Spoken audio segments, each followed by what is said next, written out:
What's up, Net Soldiers? I'm Net Alliance and welcome back to another video. Today we're going to be reviewing Star Wars Episode 2, Attack of the Clones. Is it good? Is it bad? Or is it just okay?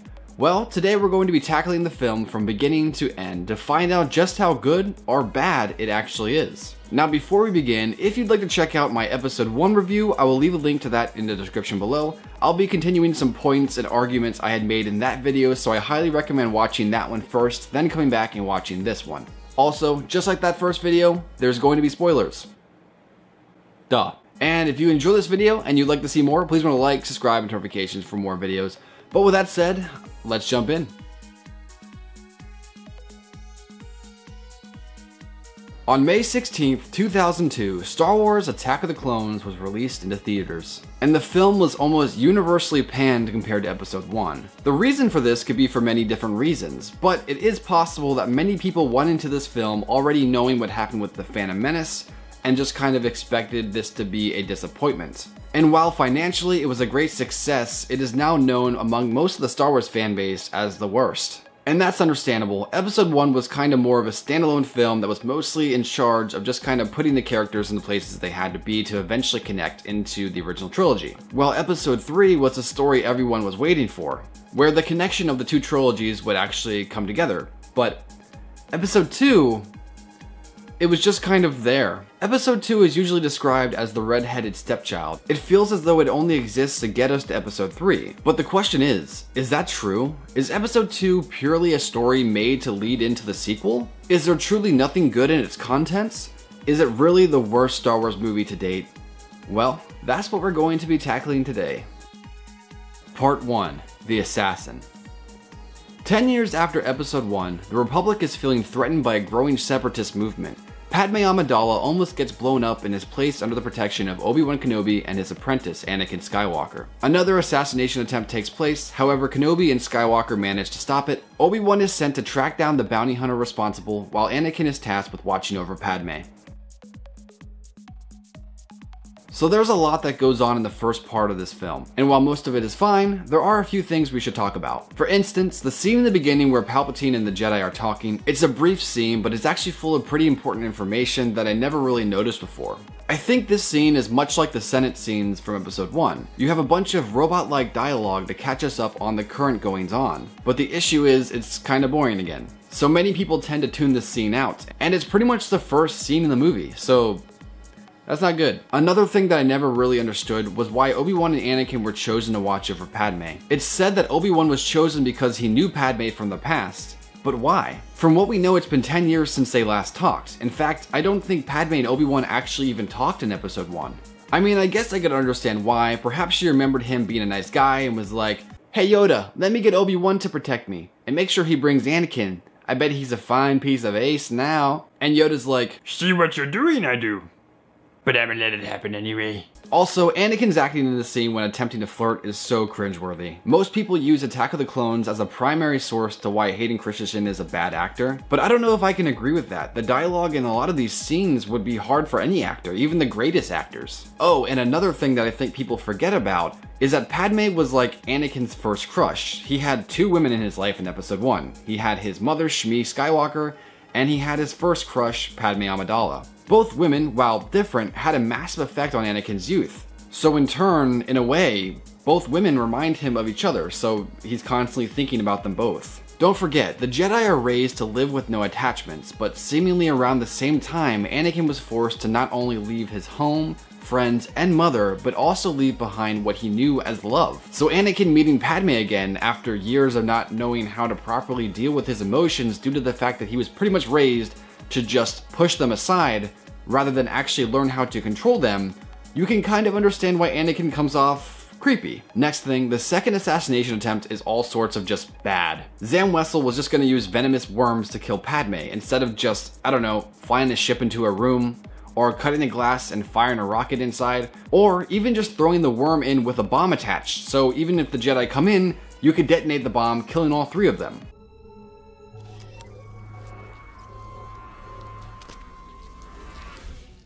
I sense it too.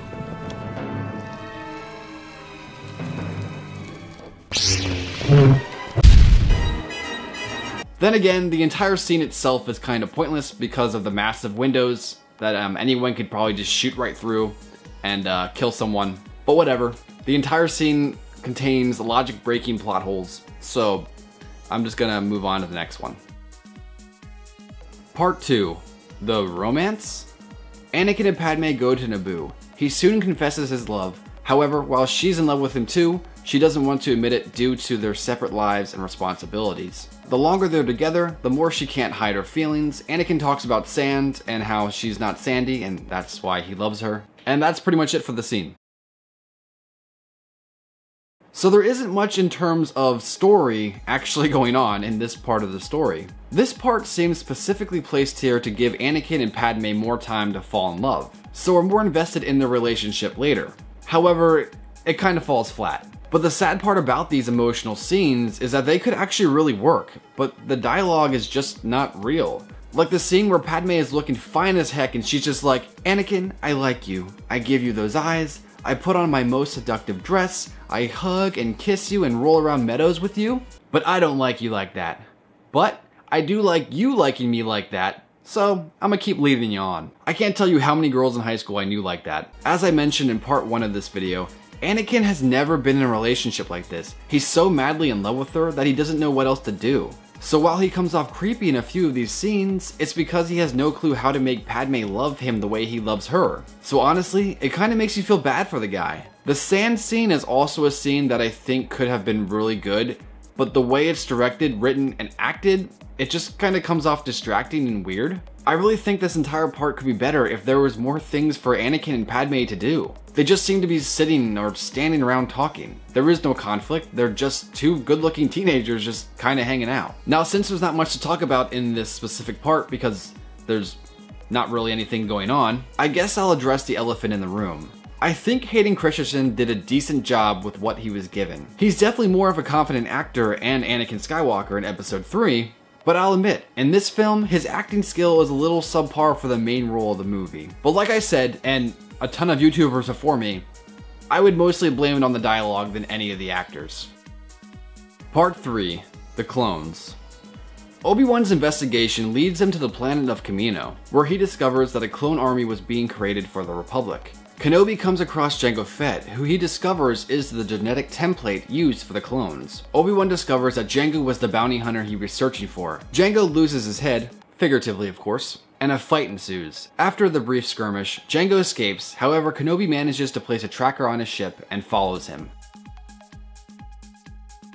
So I think this was a good scene overall, mostly because Kenobi is actually doing something relevant to the story, Anakin and Padme, but also it adds more context to the universe while still proceeding with the main conflict. We discovered that a long-dead Jedi had actually commissioned the creation of this clone army years ago. And I always found this fact pretty interesting, making such an insignificant character to this specific story kind of like have like a big role even though we don't even see him. It's a really cool concept because it makes the world have more lore, or it makes the galaxy feel more alive, because there's more people going on instead of just our main characters, more people living out there.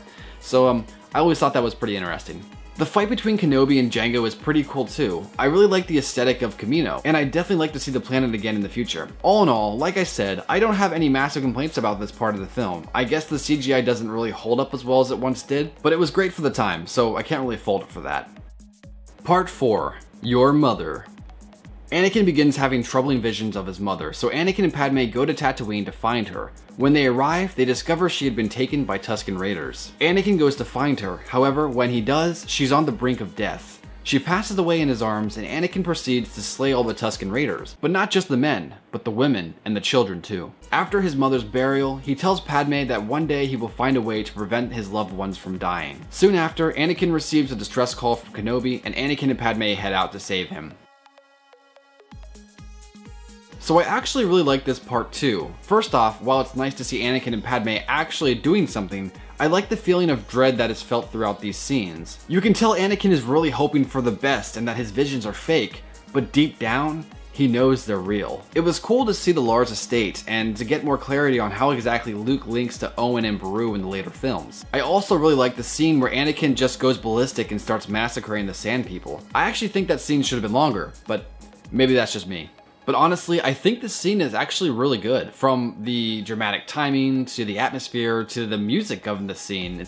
I think overall this might actually be my favorite scene from episode 2. So that's something. I don't really mind Anakin's confession to Padme about him killing the Sand People. People tend to really hate on this scene because it makes Anakin look crazy, which it kinda does. But Anakin just lost his mother, the only woman in his life besides Padme. So after a decade of being told to pretty much forget about his mom and the love he had for her, he ends up becoming even more angry with himself and the Jedi, because he feels that he could have saved her if he would have been allowed to do so. In my eyes, Anakin isn't a whiny baby. He's a damaged, misguided young man, and all he really needs is some good guidance and maybe a hug.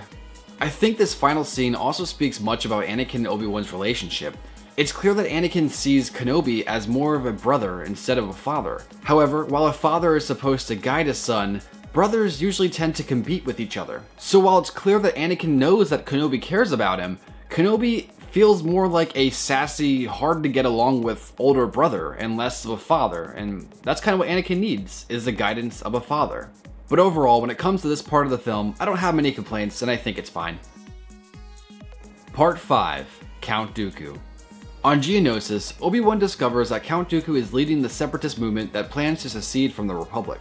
Afterwards, he warns Anakin and the Jedi Council before being captured. The Jedi Council tells Anakin to stay put while they figure out what to do. However, Anakin and Padme go to save Obi-Wan anyway. While Kenobi is captured, Count Dooku informs Obi-Wan that the entire Republic now serve the Dark Lord of the Sith, and that Kenobi should join the Separatists with him. Of course, Kenobi doesn't believe him and declines his offer. Anakin and Padme arrive on Geonosis, and after a little fun in the droid factory, they are captured and sentenced to death. Before being let off to be killed in the arena, Anakin and Padme admit their love for each other and share one last kiss.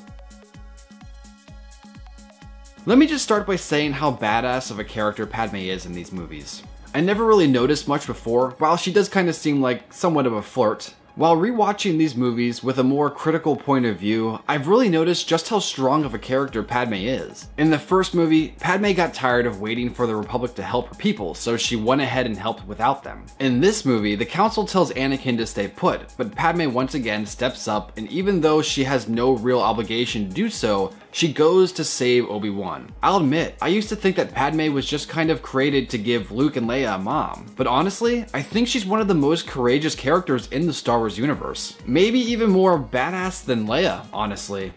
That's crazy to think. The scene where Dooku and Obi-Wan are talking is actually a really interesting scene too. Dooku is pretty much testing Kenobi without fully revealing his trump card. I actually forgot how good this quick little scene is. Personally, I never really cared for the droid factory scene, just kind of feels like filler to me. And while the dialogue in the last scene of part 5 is decent enough, I'm still not 100% sold on the chemistry between Anakin and Padme. If you ask me, I think they need to roll around at least 3 or 4 more Meadows. Then they'll actually be in love. Now of course, I'm kidding, but the romance is maybe just a tad too forced. And like I stated earlier, that was kind of the whole point of part 2, but I don't know if that was enough. Then again, they are just teenagers who just survived multiple different dangerous experiences together and are now just about to be publicly executed, so I guess I can kind of see where all this is coming from. I mean, think about it. If you only had a few more hours to live, wouldn't you go around making the best of it? Like if today was your last day and tomorrow was too late, could you say goodbye to yesterday? No, but seriously, I get what's going on in their heads. They feel they're about to die, so they want to be honest about how they truly feel. So once again, while the dialogue isn't the best, I feel what George Lucas is trying to portray in this scene, so I'm gonna give this scene a pass. Part 6, The Clone Wars begin. Anakin, Obi-Wan, and Padme are placed on post to be devoured by beasts. However, due to their cunning, they manage to escape. A few dozen Jedi, led by Mace Windu, jump into battle. During the battle, Mace Windu and Jango Fett fight. However, things don't end well for Jango. Let's just say, this time, he loses his head literally. Soon, the Jedi are outnumbered and Dooku demands their surrender. Windu denies Dooku's wishes and the Count preps for their deaths. Luckily, Yoda drops in with the clone army and saves the remaining Jedi. The first battle of the Clone Wars commences with the Jedi leading their clone battalions into battle, while Anakin and Obi-Wan chase down Dooku. They follow the Count to a hangar, and Anakin rushes in, being knocked aside. Kenobi then attempts to take Dooku on alone, but it's clear the Count's saber skill is too much for him. Kenobi is hurt by Dooku, and before he's killed by Obi-Wan, Anakin jumps in to save him. Anakin and Dooku briefly battle for a while, and Skywalker does a decent job of holding his own. However, he just isn't strong enough yet, and the Count cuts off Anakin's arm and knocks him out. Just as it seems all hope is lost, Yoda comes in to challenge Dooku. After a brief testing with their Force abilities, Dooku and Yoda fight with lightsabers. However, Dooku soon escapes, heading back to Coruscant to console with his master, Darth Sidious. By the film's conclusion, Anakin is given a new robotic arm and he and Padme marry in secret, and the Clone Wars officially begin. The end. So I'll begin by saying, I love Kenobi's sass. You know, he's just so sassy. I was beginning to wonder if you'd got my message. I retransmitted it just as you had requested, Master. Then we decided to come and rescue you. Good job. Both the battle in the arena and on the battlefront are pretty cool. I don't really have any complaints with that. The battle with Dooku was always pretty criticized, even by me, mostly because it was always kind of the worst final saber duel out of the entire Star Wars films. However, I've since kind of come around to this fight. It almost feels like a chess match, honestly. Anakin rushed in, believing Dooku was just a frail old man. Of course, his underestimation gets the better of him, and it bites him in the butt. Then Kenobi tries a more strategic approach. However, Kenobi is still outseasoned by the Count. Then Yoda steps in and is able to hold his own, for they're both seasoned veterans, and I like that. This scene is also a pretty important one for Anakin. It shows that he's young and foolish, but it also presents great potential for him one day. Now later on in episode 3, we see that potential come to fruition after he defeats Dooku. So not only is this scene strategically designed, it's also quite poetic too. And the rest of the film is fine for me too, so let's get to the conclusion. Star Wars Episode 2 Attack of the Clones gets more hate than it deserves. Does it compare to the originals in terms of overall quality? No. But is it really as terrible as people say? Not at all. Now, it's not particularly good, but I can't say it's bad. For even if the dialogue is rough, I find that the actors were better at delivering it in this one compared to Episode 1. Plus, I think this film did a pretty good job at progressing us into Episode 3.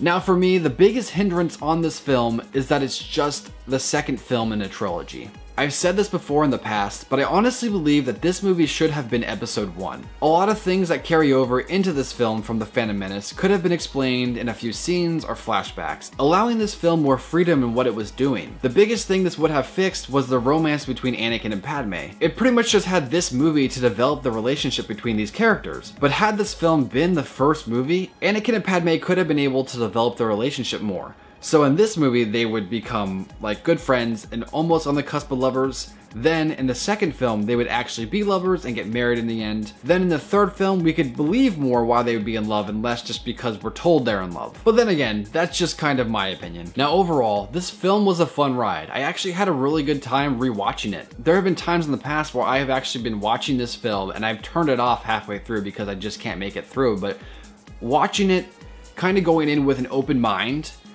I'm actually enjoying it now, and I actually think that it is a decent addition into the franchise. And while it does have a lot of cons, I think it does enough right to warrant its existence. So that's all I gotta say about that. But that is it for my review on Star Wars Episode 2 Attack of the Clones. If you enjoyed this video and you'd like to see more, please remember to like, subscribe, and turn on notifications.